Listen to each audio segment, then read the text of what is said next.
আকাশে বিদ্যুৎ চমকানোর সময় সুইচ অফ রাখলেই কি আপনার মোবাইল সুরক্ষিত থাকবে?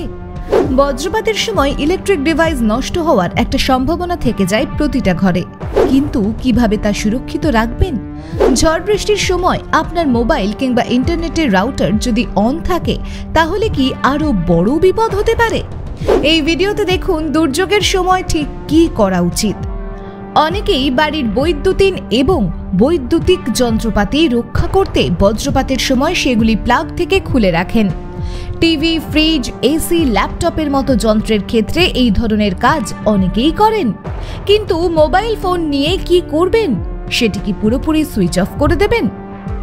এই জন্য প্রথমেই দেখে নিতে হবে বজ্রপাত হলে কি করবেন। এই সময়ে বাড়ির বাইরে একেবারে থাকবেন না, বিশেষ করে খোলা আকাশের নিচে একেবারে নয়। তবে একই সঙ্গে সানশেড বা জানলার পাশেও থাকবেন না, সেক্ষেত্রেও তড়িদাহত হওয়ার আশঙ্কা থাকে। জল স্পর্শ করবেন না। স্নান করা, বাসন মাজা, জামাকাপড় কাচার মতো কাজ এই সময়ে করা যাবে না। আপনার বাড়িতে থাকা যে কোনো বৈদ্যুতিক যন্ত্রপাতি থেকে আপনাকে দূরে থাকতে হবে।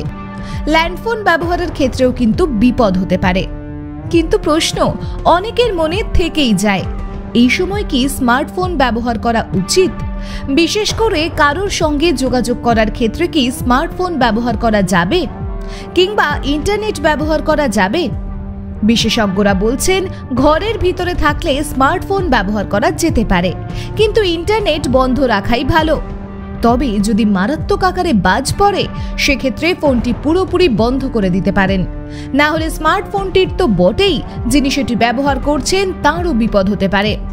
তাই আমাদের পক্ষ থেকে এটাই পরামর্শ দেব, যদি খুব বড় আকারের প্রয়োজন না হয়ে থাকে তাহলে এই সময় আপনার মোবাইল ফোনটি বন্ধ রাখাই ভালো।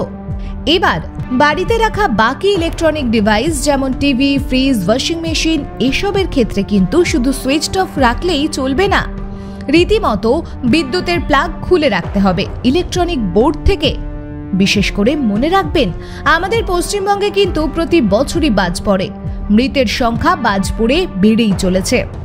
এক্ষেত্রে আপনি যতটা সাবধানতা অবলম্বন করতে পারবেন ততটাই সুরক্ষিত থাকবেন।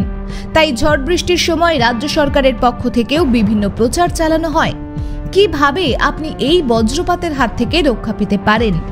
আবারও বলছি, যে কোনো প্রাকৃতিক দুর্যোগে সাবধানতা অবলম্বন করাই আপনাকে একমাত্র রক্ষা করতে পারে। ব্যুরো রিপোর্ট, ভুবন গ্রাম সংবাদ।